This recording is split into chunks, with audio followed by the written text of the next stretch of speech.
ሶስተኛ መልእክቴ ለምናከብራቸው የክርስቲያን ወገኖቻችን እስልምና በመረጃ የተዋበ ጠንካራ መሰረት ያለው ሃይማኖት በመከባበር በመወያየት ዲኑን ዲስከስ ማድረግ እንችላለን።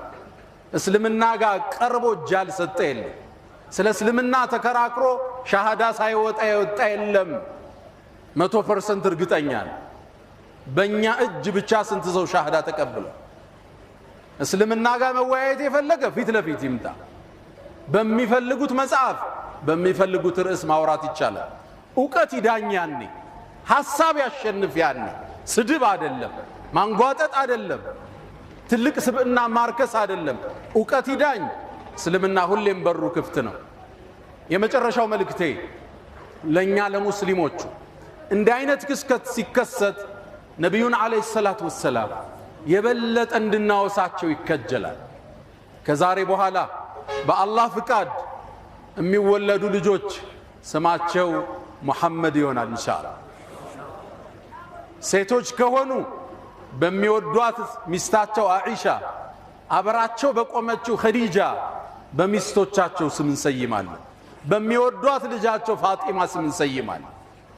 አደራ ብዙ ሰው ልጅ ይወልድና ይደውልልኛል፣ ስሟን ማን ልበለው ይለኛል። አንድ መልእክት ነው የምሰጠው፣ የልጅህን ስም ከህይወት ግቧ ጋር የሚያያዝ አድርግለት ይለዋል። ስም የህይወትህ ግብ ማለት ነው። የአንድ ሰው ስም መሐመድ ሆነ ማለት እሱን ምሰል ማለት ነው። የአንድ ሰው ስም ዑመር ሆነ ማለት ዑመርን ምሰል እያልክ ነው ልጅህ የምታሳድግ።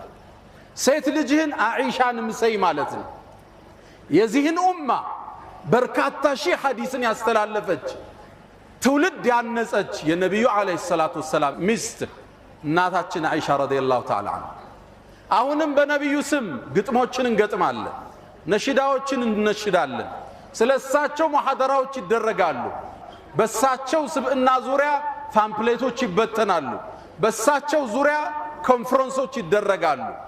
ነብዩን አለይሂ ሰላቱ ወሰላም ረስታችኋል እያለን ነው አላህ። ሰለዋት ምን ያህል የምናወርደው? በነብዩ ላይ 100 ያወርዳል በየቀኑ። ረስተናል። ነብዩ አለይሂ ሰላቱ ወሰላም በእኔ ላይ አንድን ሰለዋት ያወረደ አላህ በሱ ላይ 10 ያወርዳል። ልብ ብላችኋል? ገልብጡት፣ ብትገለብጡት ራሱ ትርፍ ነው። እኛ በነብዩ ላይ 10 አውርደን አላህ በእኛ ላይ አንድ ቢያወርድ ትልቅ ሽልማት ነበር። አላህ ግን ገለበጠው። አንድ አውርዱ 10 በእናንተ ላይ ያወርዳለሁ አለ አላህ።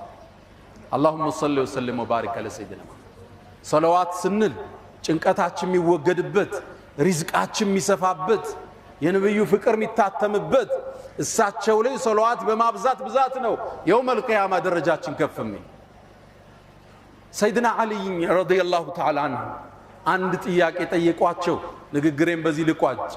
አላህ ከፈጠረው ነገር ሁሉ ጠንካራው ምንድነው አሏቸው። አላህ ብዙ ነገር